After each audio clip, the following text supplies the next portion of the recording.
Welcome, everybody, to another episode of Iowa State Cyclones Live here on the Voice of College Football Network. I'm your host, Levi Stevenson, managing editor of Wide Right and Natty Light, and also the host of this show. I've been off for a couple weeks. Last week I was out playing in the pit band for my wife's musical that she directs, so that was a good time. But we're back this week in the throes of spring football practice, which is a couple weeks in now at Iowa State and across the rest of the season. So we're going to be talking a little bit about some of the spring football stuff that I've been hearing kind of on the rumor mill, if you want to call it that, I guess. Some of them are kind of open secrets, if you want to call that, just based on things that Iowa State has shared and things along that lines. Especially a couple developments on a couple players that I had picked out a couple weeks ago in my my spring rumors that I wanted to hear. A couple of them are already starting to come true, so that's good to hear as well. We're also going to touch a little bit on some recruiting and transfer news, specifically a couple players that went into the portal, and then I was doing really well in a particular state for recruiting. So interesting news there. And then the last thing I know we're going to talk about as well is the last couple weeks, especially, have been chaos, just pure chaos for NIL and the transfer portal, both in college football and college basketball. I mean, especially college basketball, where the price of players has just skyrocketed. And it's causing tons and tons of market chaos on what players are worth and things like that. Then also you have it on the football side with anyone that watches the show is going to be well familiar with the Nico Iamaleava situation at Tennessee, where he essentially held out for more money, and then Tennessee told him to go find a different school. So we'll talk a little bit about that, and then how that kind of affects maybe Iowa State going forward. Not necessarily immediate impacts, like, I don't think like Rocco Becht is going to suddenly hold out for money and leave. But really just what it means as far as the rest of college football and things like that. And if that could be kind of a signpost event that we can look at and say, okay, this is where things really started to take a different direction. So before we get into that, like I said, first thing I want to touch on is spring practice. Now, before we actually get into that a little bit too, is I want to just mention this is a call-in show. So if anybody wants to give some thoughts on Iowa State or on any of the situations we're going to talk about later with NIL and the transfer portal, you're certainly welcome to do so. And I will post the link in the chat to join in. That's the link you'll follow if you want to jump in and give your thoughts on whatever I'm talking about, or on Iowa State, on NIL, transfer portal, any of that good stuff, recruiting. Definitely happy to hear from you. I had a couple guests a couple weeks ago, and they were really, really great. So I really appreciate that. And Dan's ready to jump in. We'll bring Dan in here just in a second after I get through my spring practice stuff. One of the main things that I had talked about a couple weeks ago was that I wanted to hear that Xavier Townsend and Chase Soule, or at least a couple receivers, were really starting to make headway and really stand out from the crowd. And I can say that I've heard from multiple people, not just in other outlets, but just from other people that I've heard from, is that Xavier Townsend is kind of living up to, I don't know if expectations is the right word, because he hasn't been here, hasn't played yet, but of what a lot of people think that he can be, is that he's definitely been a standout in spring ball. And that doesn't shock me. He's coming from a Power 5 program, and a good one in UCF. UCF is a good, respectable Power 5 football program that I would expect. And he played a lot at UCF, caught a lot of passes, and touched the ball a lot at UCF. So it doesn't shock me that he's able to come in right away and make an impact. It's a different situation than when you have guys like Xavier Hutchinson coming in, or a Jaden Higgins, or an Isaiah Alston coming in, where it takes them a second to get kind of caught up to the speed of Power 5 football, because they're coming from a mid-major, a G5 school, or an FCS school, or in case of Xavier Hutchinson, JUCO. That it's a big step up in competition and just the speed of the game from those levels up to Power 5 football. So getting caught up and getting acquainted with the offense and all that is always a challenge. It's sometimes more of a challenge for others than it is for some people. Obviously, Jaden Higgins was, started right away. He played right away and played well right away. But you could tell, even though, towards the end of his first season at Iowa State, and then obviously into his second season, is when he really got comfortable in the offense. And you could tell that that's when that happened. It wasn't, and Jaden was able to play right away because he's so talented, and he was able to jump in and just kind of, run basic stuff and basically just get open essentially. And it worked pretty well from him. But you could tell once he got a good grasp of the offense and got his feel for the game, that's when he took off and became, day 2 pick, maybe potential back into day 1 type player that eventually became Jaden Higgins. But Xavier Townsend is coming from a Power 5 program in which he played a bunch. He played a lot at UCF, and he touched the ball a lot at UCF. And he came here. I've been hyped about it since he came here. I thought he was destined for a bigger school because I think he's got obvious athletic ability. I think he fits many types of modern offenses. I think he's a perfect fit for a lot of schools. But Iowa State did recruit Xavier out of high school. He was an Iowa State commit at one point, and then flipped to UCF. But he was also a teammate of Rocco Becht, so there's familiarity with the quarterback on the roster, the guy throwing him the football, obviously. So you've got familiarity there. You've got familiarity with the coaching staff, and certainly at least some familiarity with the offense. They would have shown him a little bit of it when he was in his recruiting process, and then obviously just being an opponent of Iowa State, you learn some of that stuff and kind of what Iowa State's trying to do, even if he wasn't studying Iowa State's offense as much. But it doesn't shock me that he was a natural, plug and play, impact player in the offense. I think that's exactly why Iowa State brought him in, is because he would be able to come in and start day 1 and be a great fit alongside Rocco and the rest of that offense. Couple other names I've been hearing. One was Brett Eskildson, who played a little bit towards the end of last year. It has apparently been very good in practice and starting to make good strides.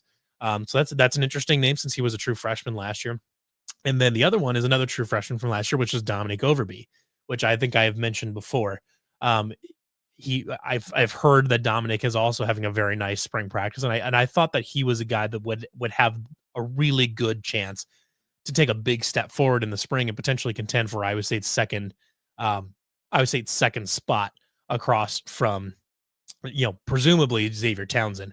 The other guy, obviously, that was the transfer Chase Sowell from Eastern Carolina. I haven't heard a lot about him. That doesn't necessarily mean anything. That doesn't mean he's not having a good spring. That doesn't mean he's not having a good spring. Doesn't mean anything.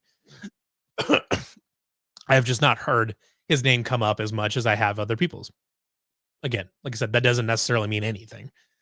But we've heard Dominic Overby, we've heard Brad Eskildson, I've heard Xavier Townsend.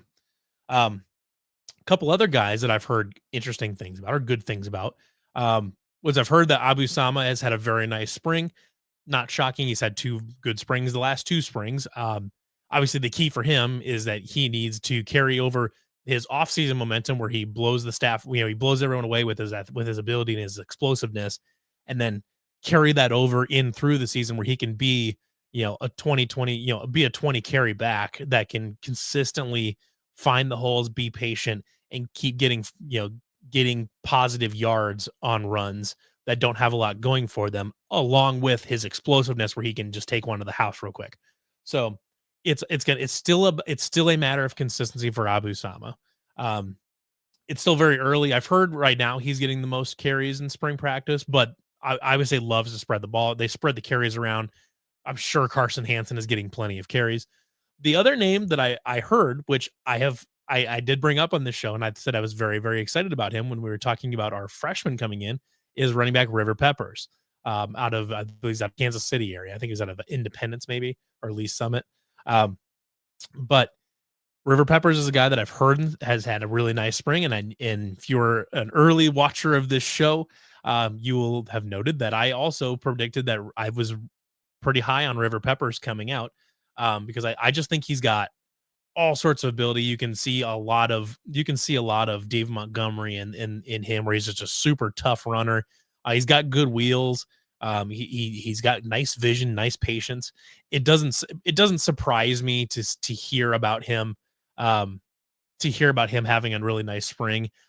Will he get carries in the fall? No idea. He's got at least three backs in front of him that are gonna be competing for carries. Obviously, Abusama, Carson Hansen, then Dylan Lee is another guy. Iowa State can has shown clips of Dylan Lee from the spring, which sometimes means something, sometimes doesn't. Usually, if a guy's having a good spring, they make sure to get clips of him and put him on social media and all that. So I don't think Dylan Lee is like struggling this spring or anything like that. We've seen a few clips of him from the social media team at Iowa State. So, you know, River Peppers still has at least three running backs in front of him. Yeah, I don't know what the status of like Aiden Flora is or anything like that, but yeah, they've still got Abusam and Carson Hansen, which I think they still see those two as kind of their two lead backs, with Lee and maybe Peppers getting some kind of spell carries until, unless someone's got a hot hand type of thing, which Iowa State has been known, when it comes to running backs, to kind of lean on the hot hand. If someone's having a really good game, they'll sit on him. We saw it a few different times last year with different running backs. We saw in the Baylor game, we saw Jalen Jackson have a really great game. And he took off, had I think a buck 24 or something like that. And then he ended up starting kind of falling off towards the season. But that was a game where he was having a really nice game and they just stuck with him and they ran him and ran him and ran him and ran him. And then you look at a guy like Carson Hansen, who came on later in the season. He started getting a lot more carries as he started getting better and getting more comfortable. But then you look at the Houston game of this past year, where Abusama has that big run. He's getting carries because he's getting yardage. So Iowa State is not afraid to lean on hot hands. So if they put Dylan Lee in and he has a couple really nice carries, they'll keep him in the game and keep giving him the ball, and see what he can do.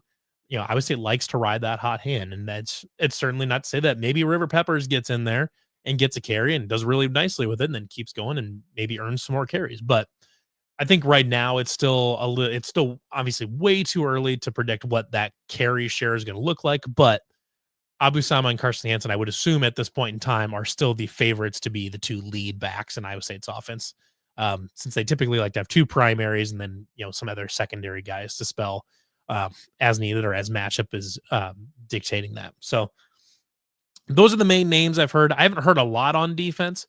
I've seen 247 wrote an article about Marcus Neal, who I think is one of the guys that is absolutely ready to potentially break out in the secondary and become one of those starters. We've seen a few different guys pop up there. It's still early. You're only a couple weeks in, and if they decide to do a spring game, which I don't think is finalized or anything close to finalized right now, I'm not entirely sure. I think that can sometimes be a little bit of a last minute decision by the coaching staff. But it's still early and it's still just spring. So that's the important part to remember out of all this too, is that what happens this spring, just because someone didn't have an awesome spring, or maybe they're dealing with injury or whatever it is, doesn't mean that they can't be an impact, that they can't make an impact in fall camp, or that they can't be ready to go in the fall. These are just guys that we've seen that, hey, they're having a really nice spring. And these are guys that we want to keep an eye on going into the summer and going into fall camp. That said, this year's a little bit different with the roster cuts now, with the House settlement, and now you're going down to 105 players, which means that virtually every college roster right now is over that limit. I would guess few to none of them are at that 105 mark right now, and they don't need to be until the first game of the season. Spring right now, I think, is going to give a lot of guys, if there's a lot of guys that are battling at in the depth section of the depth chart, the third, fourth, fifth string kind of guys, if after spring ball they feel like there's not going to be a lot of room to go, or they don't have much of a chance of playing this season because of those roster cuts, I wouldn't be shocked to see guys transfer early if they don't think that they are going to be able to get playing time, because roster spots just across college football are going to be more limited than they were. So you want to get your name out. You're probably going to want to get your name out on the market as soon as you possibly can.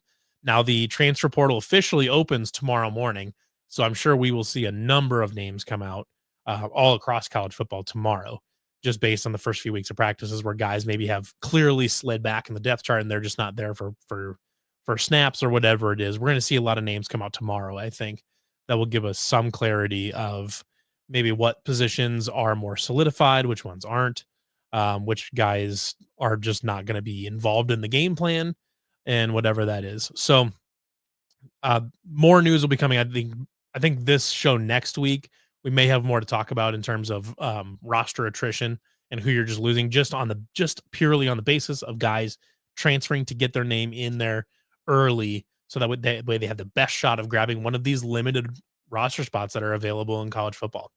So that's all I've really got right now as far as I've heard from kind of practice nuggets. But we'll hear more as it goes on as well. Before we bring Dan on to give his thoughts on Iowa State, I do want to also remind everybody that we do have. Let me grab this here. I accidentally shared the wrong screen. Let's see here. Let's see. There we go. I want to remind everybody that we do have a YouTube page that we would really appreciate. Your subscription to, if you can like and subscribe to this video and comment on things.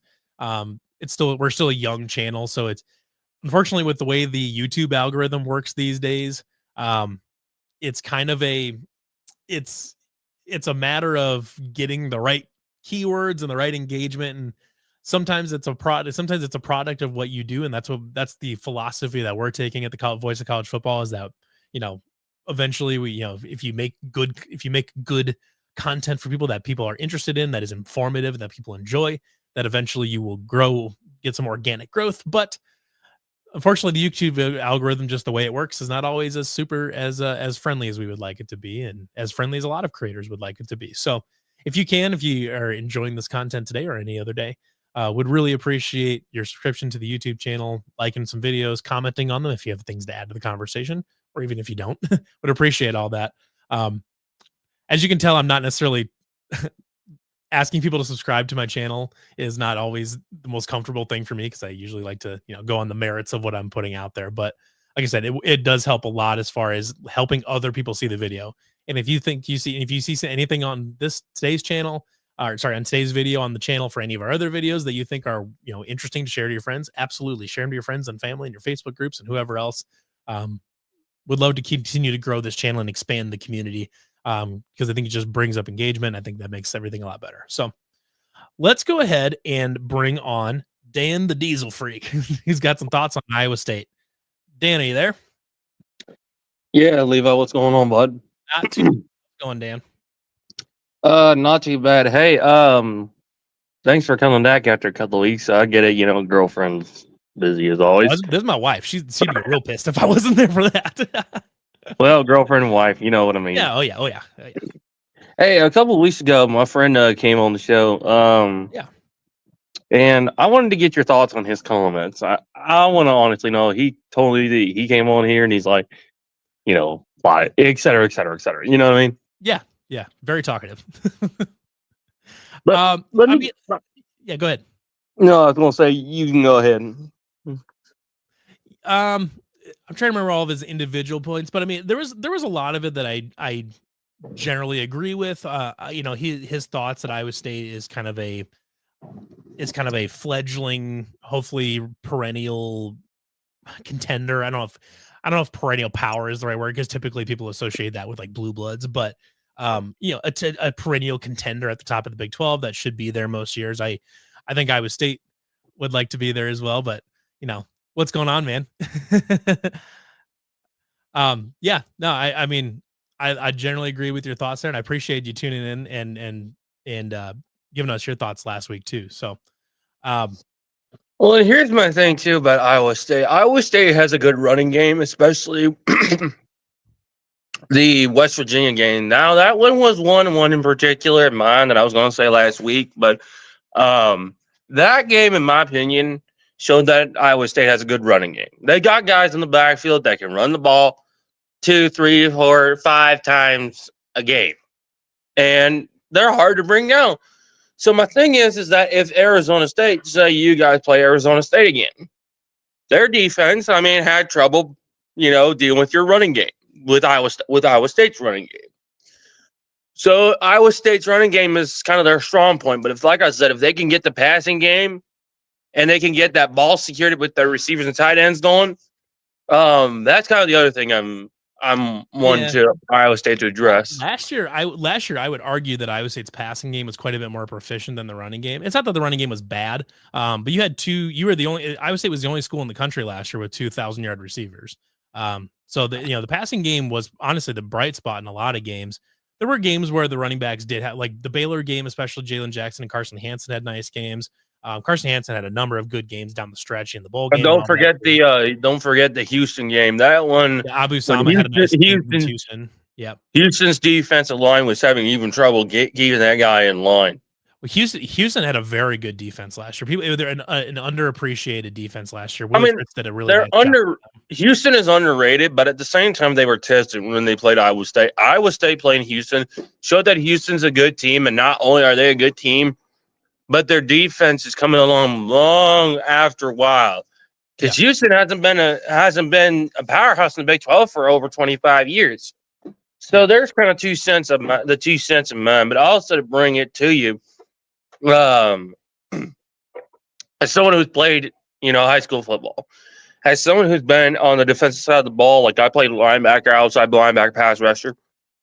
When you play against somebody with a running game that can, break you down good enough, you're going to have problems. But especially when you have a running game like, Carson, and especially the new guy who I'd say probably is like the next like Lamar, not even Lamar Jackson, Marshawn Lynch. Iowa State's guys got like Marshawn Lynch. You can break the defensive line and you can still keep going.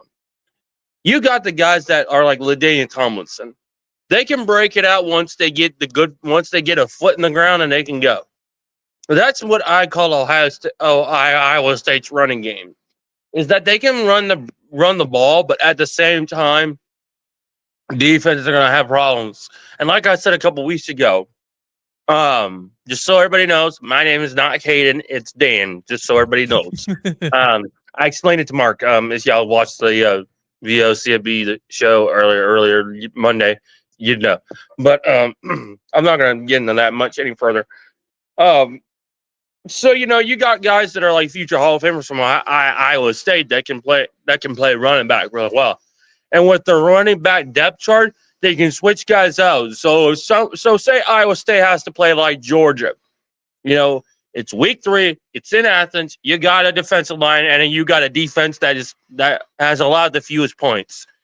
Okay, you go into that game and you go for over 100 yards on a defense who's only allowed 3 carries a game, 3 to 5 carries a game. Get that average. That's the average of Georgia's defense on their run defense. Imagine Iowa State runs the ball on Georgia 10 or 11 times. That's more than every other team that they've played in their entire season. And not only that proves Iowa State, especially in this scenario like against my Ohio State Buckeyes or Georgia. You got that type of run defense that can play tough. But I feel like that's where, as I said last week, that's where the iron meets the iron. Iron sharpens iron. That's where, the big boys meet the big boys. You know what I mean? So that's kind of where my thoughts are on that. Yeah. No, I think it's interesting if Iowa State can develop a consistent running game, whether that's with Abu Sama, Carson Hansen, River Peppers, Donley, whoever it is. Especially with River Peppers. They're not gonna like lean on a guy for like 25, 30 carries a game like they did with Dave Montgomery and Breece Hall.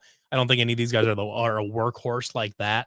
So it's going to be a combination of at least a couple of them, but a consistent running game to pair with Rocco Becht and Xavier Townsend in Ben Bramer in the passing game, makes Iowa State a dramatically more dangerous football team going in, in the 2025 season for sure.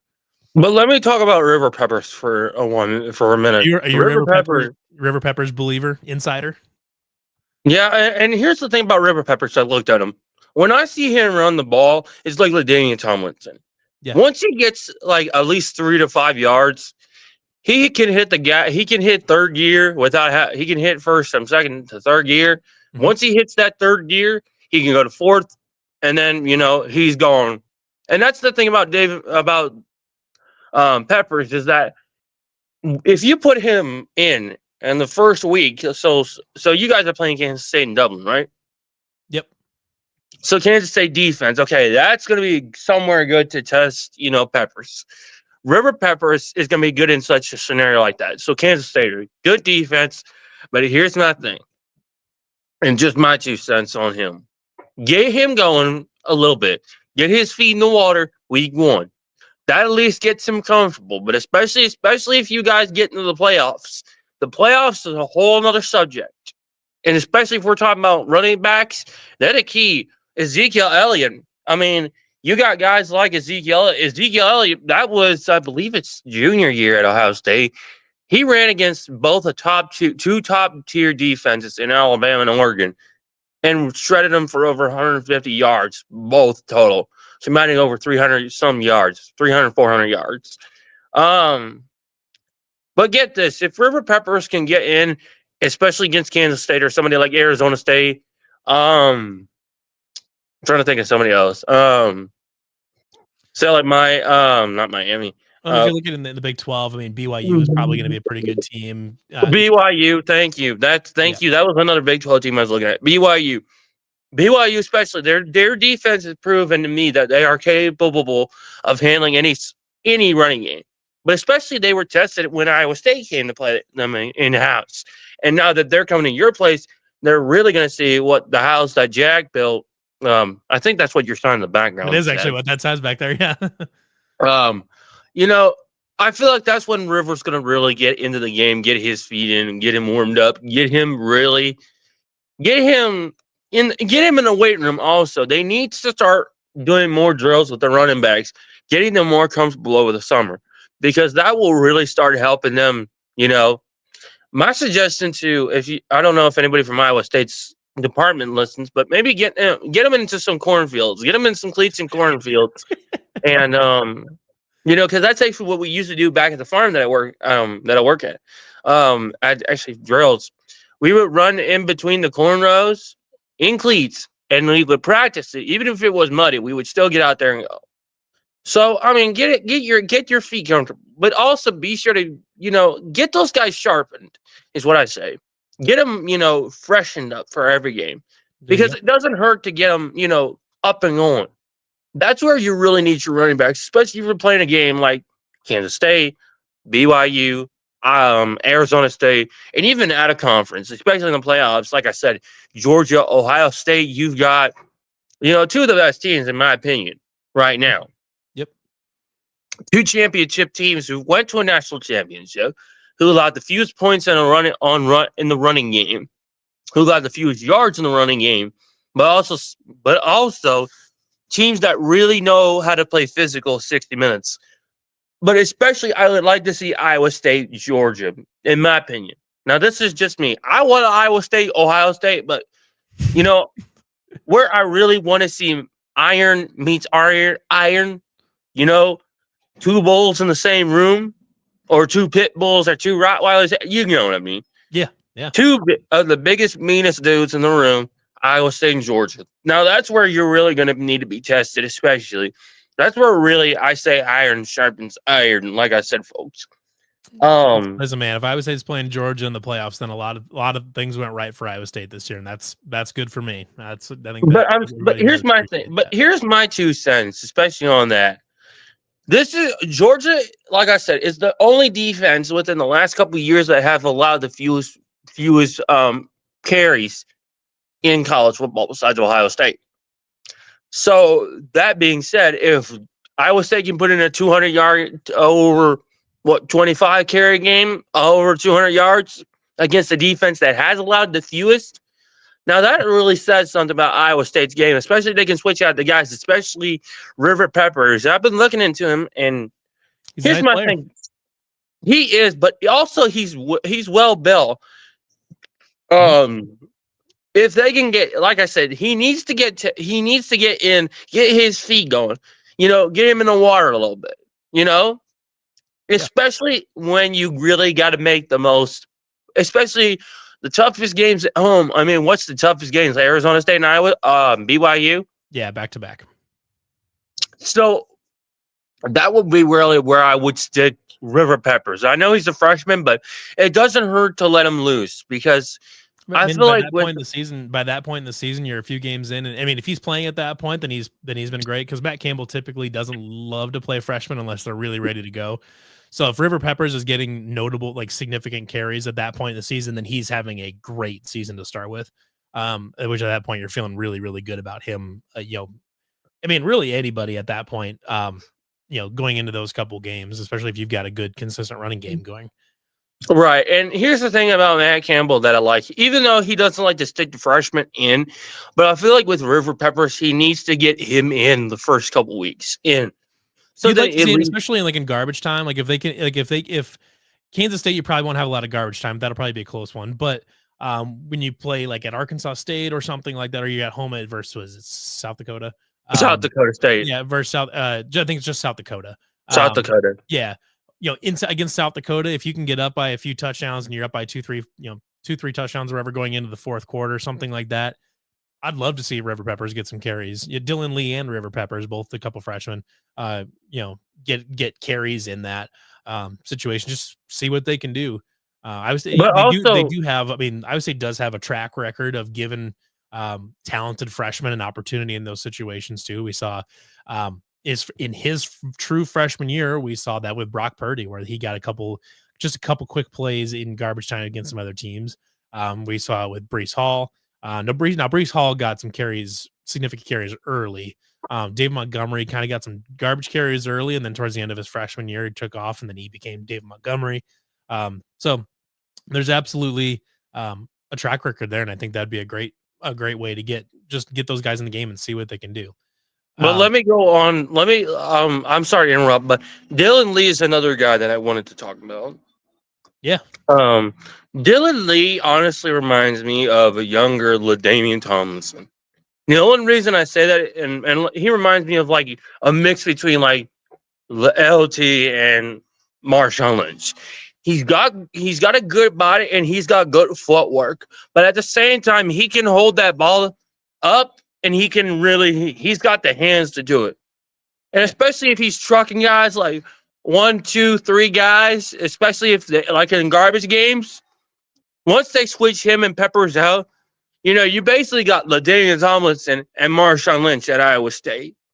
You got 2 guys that you could switch out that put in over 200 yards and then total over 600 yards between 3 weeks. So there's my thing about Dylan Lee and River Peppers that I really looked at. So that's just my 2 cents on both of them. But I mean, I could be wrong, I could be right, but I'm just saying, as someone who has been in their shoes before, like I said, I played against guys like Dylan Lee, Peppers. I played against guys like them, and I'll be honest with you, Levi, playing against guys like those guys, it's a tough game, especially for anybody. Even for us, we were number 1, number 2 defense. And we went into a game against a guy like River Peppers. And he's putting over 100 yards on us. And he's the first guy to put over 100 yards on us. Yeah. Total. And that's what I say Dylan Peppers impresses me most. And especially, or River Peppers, excuse me. Dylan Lee is another guy. But like I said, that's just my 2 cents, but I could be wrong. I'm not trying to be biased, but like I said. Yeah, no, I appreciate your insight there. And I think both of those guys if they can have big springs and big fall practices, they could absolutely be in line for some carries in the fall, and that'd be interesting to watch. Appreciate you jumping in, Dan. I'm going to keep moving. Got a couple other topics I want to talk on before we finish up the show, but thank you. Appreciate you tuning in every week. Appreciate you jumping in. See you later, man. Hey, I will be going live Saturday and Sunday night, 7 p.m. I would like to get your thoughts on my Saturday night show. I want some things I want to talk to you about, as far as schedule wise, but also playoff wise, because there's some things I want to get off, but also just get your thoughts on. Yeah, if I got some time, I'll tune in. Appreciate it. Sounds good. Thank you. Thanks, Dan. All right. Always appreciate Dan jumping in and giving his thoughts on different things. left a comment a while back, but Aaron has mentioned Ben Bramer being an X factor for the offense this year if he can stay healthy. I 100% agree with this. I would say its best offenses have had a dynamic tight end involved. You go back and think like Charlie Kohler and Chase Allen and Dylan Sainer and all these guys. Those guys, when you have a high end tight end available to you in the passing game, it's a huge asset. Obviously, I would say loves to work in tight ends whenever they can. Oh, God dang it! Jumped the gun a little bit. But it's a huge weapon on the offense. And like you said, if Ben Bramer can stay healthy, he is a massive passing threat. And if you can pair him up with a Xavier Townsend, and especially if you can get him with another big receiver like a Chase Soul or Isaiah Alston or whoever, to take pressure off, and then Ben Bramer can take a linebacker with him, and it frees up stuff underneath for Xavier Townsend or previously Jalen Knoll. Or you can peel a safety off the top. Bramer's athletic enough to be a vertical tight end on seam routes and things like that, especially in the red zone. You get so many more dimensions available to you in the passing game. So hopefully Ben can stay healthy. There are a number of other guys in that tight end room I know that they're really like. Gabe Burkle had a nice kind of second half to the season. Struggled a little bit in the first half, but really towards the end of the season in the bowl game, he was excellent. And I think he'll be a really great running mate with Ben Bramer. Then you've got Cooper Alexander, who was a big-time freshman. Unfortunately, we did see the medical retirement of Andrew Keller, so that's a bummer. But that tight end room is deep. They've got a lot of guys in there. But next thing I want to get on to is recruiting, and so the transfer portal and recruiting. The main thing here I want to talk about, there's a couple quick transfer thing we should mention. Is that the Helton twins, Wade and Brent Helton, both jumped in the portal this week. They were, I would say, its first off-season transfers. I'm not entirely sure why they jumped in. Maybe I don't know if it's a playing time thing. I'd be kind of surprised if it was an NIL thing, just because they're backup linemen on the team. I don't think, they're not asking for, $500,000. They're not asking for hundreds of thousands of dollars. I can't imagine, but maybe they are. Maybe another team came in and said, hey, we need some guys, and we recruited these guys out of high school, and we need them back, and they offer more money. I have no idea. And maybe they just didn't like it. I don't know. But I know the coaching staff had been complimentary of them in this past season, and so far in the off season. I don't think this was one I don't think they were cut by the coaching staff or anything like that. I think this was I think they were expected to be in contention to, be in the rotation on the offensive line this fall, or, to be, at least be in contention for that. So it was surprising to me to see those. Like I said, it could be a number of different things. They're from California. Maybe they were homesick. They're twins that came together. So if one wasn't happy, then maybe and said, I can't be here anymore, we're going to move. Then the other brother would go with, probably. Maybe it could be that. It's all kind of speculation. Either way, wish the best for them and hope they find a good landing spot for them. But unfortunately, that is a little bit of a hit to Iowa State's offensive line room, to their depth, because those were two guys that were both expected to be able to be pushing for snaps this fall on an offensive line that's going to be replacing a couple guys.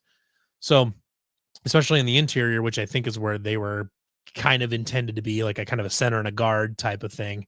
And you're replacing Jarrett Hufford and Jalen Travis. So, you don't like it as far as depth, but at least it's early enough.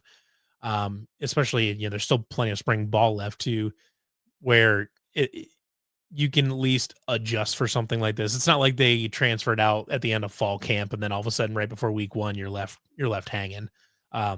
You've got time to adjust, whether it's with the guys on the roster, or if now that you know that you need a couple guys now, pretty soon there's going to be a bunch of guys in the transfer portal. So maybe that's an option. I mean, if you don't know if you've got the an out and out starter right now. So we'll see how they address that, but those are kind of the main things there.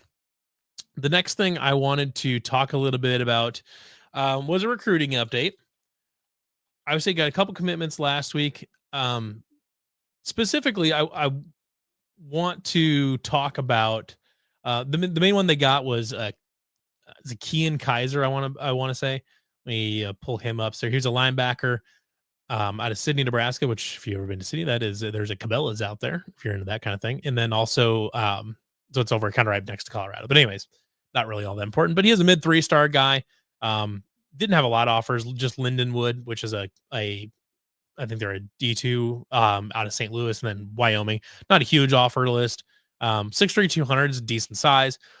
Iowa State has made hay on guys like this before, so worthwhile. But what's really more important here is if you take a look at the state of Nebraska for the class of 2026, Iowa State is pillaging this state right now. Right now, they're the leader for they've got the all the crystal balls. It might just be one. Yeah, just one so far. But I would say that is believed to be one of the leaders for Jet Tamale, who is a 4-star quarterback. I know he just went on to a visit to Ohio State, so he's starting to get some blue blood interest. Which maybe that changes changes the calculus a little bit, but I would say it's been on him for quite some time. Um, so you've got a 4-star recruit at quarterback. Obviously, look at that. I mean, right now Nebraska may or may not be in the mix. Typically Nebraska owns the state of Nebraska. But then I believe Darian Jones he's projected to go to Nebraska right now, but I would say it's in on him for sure. Leighton Burbach, I want to say they're in on him as well. Yeah, they've got an offer to him as well. So you got a nice offensive tackle there. They've already got commitments from Marion Jackson and Caprice Keith. You've got a commitment from a linebacker, and Barry Freeze. You've got another one for Kean Kaiser and another one for Tyrell Chapman. And all of these guys are mid to high 3 stars. And then in the case of Jet Tamale, he's a 4-star. So you got Omaha, Sydney, Lincoln, which is not that far from Omaha. So Iowa State is just blasting the state of Nebraska right now in the class of 2026. And it's pretty remarkable to see, Nebraska currently projected to get Darian Jones and Isaac Jensen. But outside of that, Iowa State has taken, and it's not like these are nobody recruits either. I mean, these are fairly highly, these are, within the 3-star realm, which obviously most college rosters are mostly 3 stars. As 3 stars goes, these are mid to high end 3 stars that you would expect to be, good players and be able to contribute maybe somewhat early in their career. And then obviously Jet Tamala would be a guy that you'd be looking at after the, Rocco Becht has 2 more seasons left, theoretically. I'm assuming he'll probably have 2 more seasons left. He's going into his junior year this year, and you would assume he'll probably stick around for a senior year unless he just totally, unless he has some just absolutely outrageous season where he's now encouraged to go as a junior, which I'd be kind of sorry. He would have to have an unbelievable, like, straight up Heisman contending type season for that to even be a thing. Just because his size, he doesn't have like prototypical size. So he's a little undersized, and typically like those guys don't come out early unless they're like a generational athlete, like a Kyler Murray or something like that. Typically those guys don't leave college early. So assuming Rocco Becht has 2 more years at Iowa State, you're right now looking at a 3-way quarterback battle between, presumably Connor Moberly is still here, Alex Mansky, who is the freshman for the 2025 class, and then Jet Thamala. And Mansky and Thamala are both, I am 99% sure that Mansky ended up as a 4-star. Let me just check real quick. He's either a high 3-star or a 4-star. I think he ended up. Okay, so he ended up at a high 3-star. I know he was up as a 4-star at one point in time. So that'll be an interesting one. Will Hawthorne is a guy that I think, once you get to camp, I think Will Hawthorne is a name to absolutely keep an eye on. Ethan Stecker would be an interesting one at the receiver spot as well. Alex Mansky, I'm pretty sure he was up in the 4 stars at one point in time. I'd have to find his ranking history, which I'm trying to remember how to get to that timeline. Nope, actually, that's not it. Either way, he's been a highly ranked guy for a while, and I know he's a guy that I've been high on. I think he's really interesting. He's got a nice build. He's got a good arm. multi-sport athlete, which I always say likes those guys. But either way, after Rocco's gone, you're looking at Connor Mobley or Alex Mansky, or if they can get his commitment, Jet Thamala would be looking at them being the successor to Rocco Becht, and all of these guys. You really like a lot of what they have to offer. Jet Thamala's got great size as well there. So interesting names there. If Iowa State can pull Jet Thamala now that he's taken like an Ohio State visit and stuff like that, where you're actually really getting him potentially over some blue bloods and things like that, I think that is a big time deal. I mean, he's got a big time offer list. He's taking he's taking visits to really significant programs. This would be a massive win, but even if you can't get Jet, you've still got a nice class here. You still got 5 of the top 10 recruits there with possibly in on a couple more. So I just wanted to shout out to the coaching staff on this one because they've done a phenomenal job on the 2026, specifically in the state of Nebraska, who apparently they have decided that is no longer belongs to the Nebraska Cornhuskers. If you look at the state of Iowa, though, there's a few different guys in here that I think they'll be in on. They got Jeffrey Roberts early here, but I want to say Drayshawn Ross they've been talking to a little bit. I'd be curious to see if they can get Evan Jacobson. The deal here with Evan Jacobson, so his brother obviously played here, Ben Jacobson. The problem here is that he's a very high-end prospect, like a blue blood level prospect. So they will, Iowa State would theoretically have to fight with Notre Dame, Florida State, Auburn, some really high-end SEC schools to get him. So that one's probably going to be an uphill battle. They've got an offer to him. And I would say it has a history with the tight end position, but so does Notre Dame. And if you've got Notre Dame hot after you, it's pretty hard to disagree with that. He's got awesome size. I don't know if they'll be able to get him, but it'd be interesting. Jaden McGregory is another one. I think they'll definitely try. Got lots of offers there from SEC schools and things like that. We'll see how involved Iowa State is there. But you got some really nice players, state of Iowa, but no matter what, that state of Nebraska, they've got that locked down, and it's good. Some really nice players out of the state of Nebraska too, and you're not just owning a state that has a few whatever recruits. There, Nebraska's got a really nice class for a class of 2026. So you'd like to, if you can lock that down, you can secure a lot of depth at a lot of different positions as well. So shout out to the staff; they've done a really great job so far in this recruiting class. Okay, last topic for the day. We'll talk here for just a little bit. So the NIL transfer portal world has obviously been very chaotic the last few years, ever since all this was first opened up and created. Someday I'm going to do an interesting discussion. I think it might even be a whole episode worth talking about how some of this started. I think there's a fun discussion to be had about the role that Iowa State has played in the transfer portal / NIL era. If you look at like the football program, the football program's beating Oklahoma State in 2011 was arguably kind of the straw that broke the camel's back as far as getting a playoff. And then you look at basketball, which was transformed by Fred Hoiberg's approach to transfers and all this, which I would definitely say it was a primary catalyst. One of the initiative events, a canon event in the lore of the transfer portal, maybe the first spark in that. So it'd be an interesting episode to talk about one day. But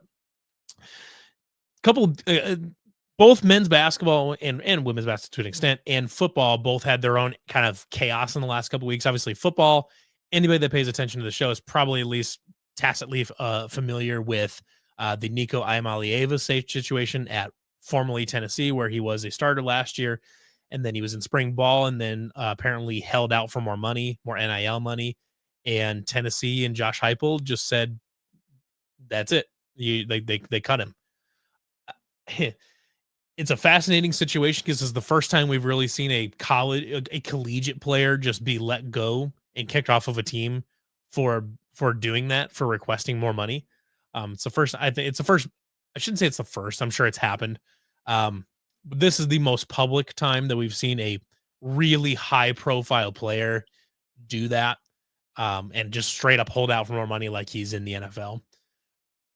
I don't necessarily blame any one particular party in this. I think this event was probably always it was destined to happen at some point, just given the environment around NIL and the transfer portal now, and how unregulated it is going into what will likely be the last year of this kind of Wild West environment before revenue sharing kicks in and NIL groups are absorbed into universities.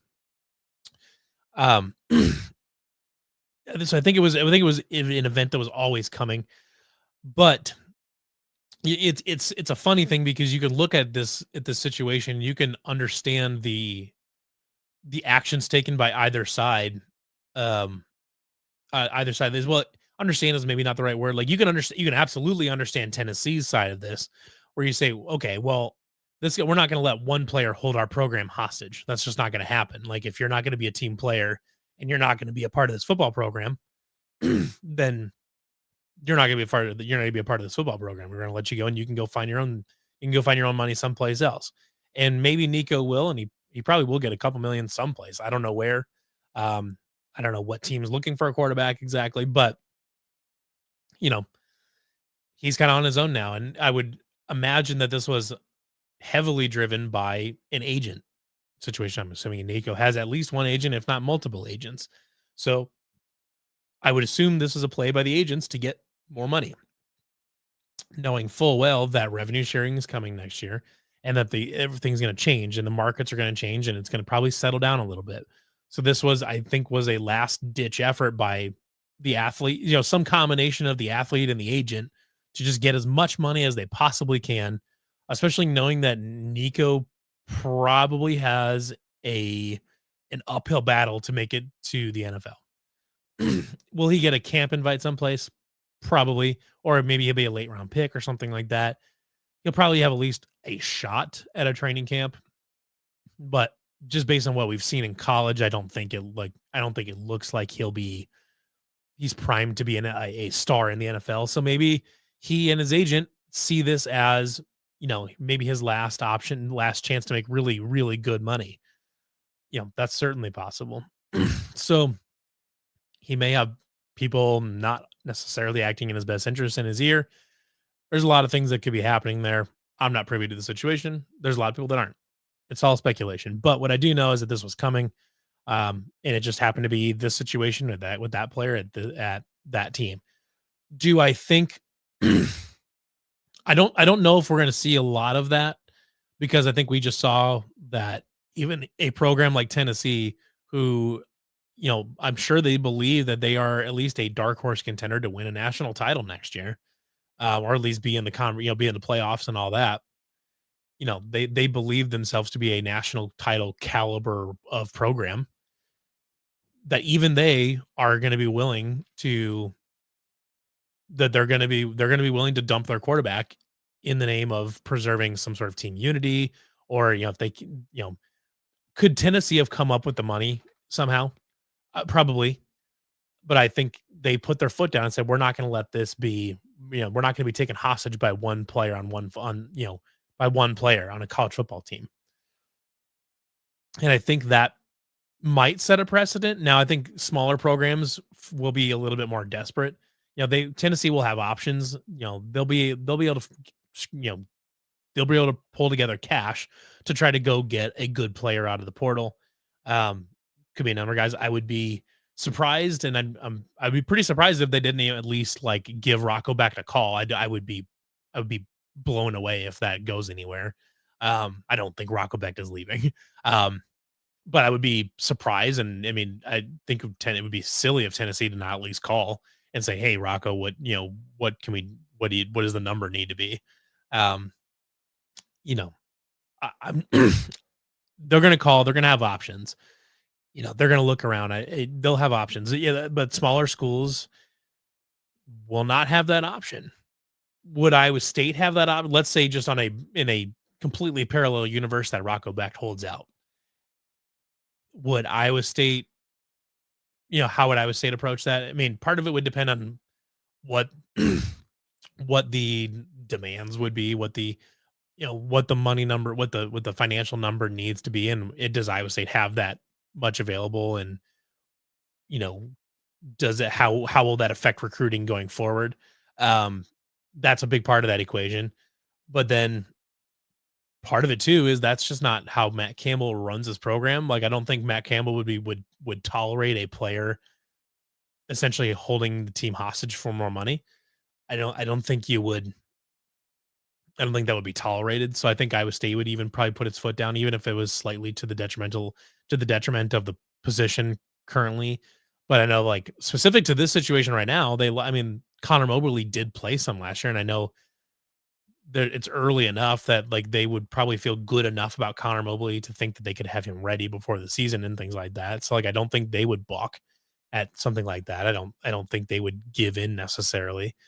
But you go down a level, go down to the G5, let's say, or even like a program in the Power Five that's on the little bit lower end, like I hate to say this because they were in a playoff not that long ago, but like a Cincinnati right now, who's a team that's trying to push up further up into the middle of the conference or better.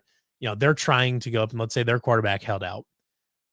Could they afford to not try to figure it out, or would they be willing to just kick their quarterback out the door? G5 schools may not have an option. They wouldn't want to push their kid out, but they may not even really have a shot at um they may not really have a shot at keeping him if the money number is too big. So it's an interesting situation. It The circumstances are different all across college football based on what conference you're in, what your alumni base looks like, what your NIL situation looks like. But it's an interesting one. I do think this would be this event could be a signpost event that we looked at. Excuse me, sorry. Let me drink of water real quick.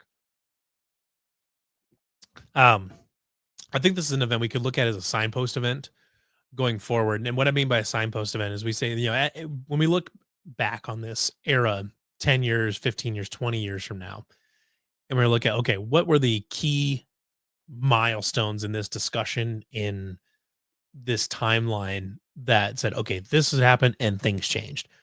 I think this is one of those things that we could look at and say, okay, this is where things changed. Because right now we know that the NCAA has no teeth. Nobody in college football respects the NCAA and any of their power. They don't there's not really a lot of respect there beyond the like eligibility stuff, I guess, maybe like maintaining grades and things like that. The last remaining vestiges of the student athlete era. That's about as far as anybody respects the NCAA's authority. But so given that the NCAA has no teeth left anymore to enforce anything, you've got right now Ted Cruz and Cory Booker are in Congress trying to figure out what the legislation would need to look like to fix all of this, essentially. So everybody in college football, the powers that be, have sat on their hands long enough that now Congress has to fix this, and in a bipartisan effort by Congress, no less. Gosh, Cory Booker and Ted Cruz, who would have thought? But that's the situation we're in right now. And when you've got a high-end athlete holding out for money in college, and a team just telling him to go kick rocks, basically, that's a big event. And I think this is one that's going to start. It's going to light a fire under the people trying to rein this all in and get this done. I think this is one of those things that we're going to look at down the road, as this was a signpost milestone event going forward. On the college basketball side, we saw the transfer market go completely out of control this year, where we saw guys that were very, they're okay, but they're not like elite players or anything like that, getting millions of dollars. The number that's been floating around, or that's been in the rumor mill, for Deshaun Jackson to go to Pitt was $1.5 million. Deshaun Jackson was a fine player last year, but he was not one of Iowa State's 6 or 7 best players. He had his moments, but the idea that a guy like Deshaun Jackson is worth over $1 million is crazy. And then we saw a situation with Josh Jefferson where I don't think Josh Jefferson wanted to leave, but LSU supposedly was ready to pony up the dollars and was ready to write him a very big check, a much bigger check than Iowa State could write. And from what I understand is that Josh didn't really want to leave Iowa State, but at a certain point, if someone's going to offer you multiples, multiples of what you're making now, at a certain point, it's hard to say no because you know, as an athlete, your career can end at any time, and you know, you're really taking a gamble by, I don't know what Iowa State's paying Josh Jefferson. I don't know what the number is, but what I do know is that it's not as much as LSU was getting ready to offer, and it's probably, if it was half of that, I'd be surprised. Um, but it was kind of one of those where Josh was put in a difficult place, and it's kind of what it is. And Iowa State had to sort of empty the coffers, from what I understand, based on what Brett Bloom was saying on the Williams and Bloom podcast on this past Sunday, is that Iowa State basically had to empty the coffers to make sure that they hung on to Josh Jefferson, Tamin Lipsey, and Milo Momcilovic. And it's just that whole thing, the market spun out of control, where you've got very average players making over $1 million now, where your teams are way overpaying for guys, because this is probably the last time that they'll be able to do that. That they'll be able to guarantee a certain amount of money. They'll be able to, going forward, say we're going to have this much revenue sharing taken care of, and then their NIL/marketing department will line something else up for them. But this is probably their last time for these types of players, these very, run of the mill type of players, to be able to cash in and make that kind of money. A couple years ago, Deshaun Jackson is me. I'm only using him as an example, or Noyes Indecitus, these guys that I don't, a couple years ago, maybe they're getting six figures, but they're not, it's probably low six figures at best. They're not getting millions for sure, but the market has completely overheated. We heard a number like JT Toppin getting something like $3.5 or $4 million. These guys are making a ton of money now. The market has overheated itself. Unfortunately, I would say brought in some transfers I think will make an impact. Some that I think have some work to do to make an impact. But the biggest win of Iowa State's transfer portal season, of the offseason, is hanging on to Josh Jefferson and Milo Momcilovic and Tamin Lipsey. Those are the guys those are your core. That's your main three, and Nate Heisey and stuff like that. That's your core right there. That if you're hoping to make to make a deep run in the tournament next year, that has to be your core, and they have to be healthy, and they have to be ready to go. And there's a lot of people and names that believe that Josh Jefferson can take a really, really big step this offseason, since he will actually have an offseason, not limited by injury. So it'll be an interesting thing. I think this is probably the last offseason that we'll see a super overheated transfer portal market. But it was just a fascinating, really nerve-wracking time there for a week or two, where Iowa State had no. I'm sure Brent was, Brent Bloom, the, director of the We Will Collective. I'm sure he was stressed out of his mind the last couple of weeks, just trying to make sure Iowa State can hang on to its basketball, to its core on the basketball team. So, shout out to Brent for making that happen. But it's one of those deals. It's a crazy era, but hopefully it's coming to an end to a sort of an end, or at least a more stabilized end, with revenue sharing and all these collectives not going away, but changing what they do and what part of the equation they fulfill. So crazy times we live in college athletics. Appreciate everybody that tuned in. We're going to wrap her up for this week. Appreciate everybody that tuned in on YouTube, on X. And as a reminder, if you can, we would really appreciate your subscription to the YouTube page, the Iowa State Cyclones at the Voice of College Football YouTube page. I'll show it up here so you guys can see it again. Just called Iowa State, the Voice of College Football. The handle there is at Iowa State VOCFB.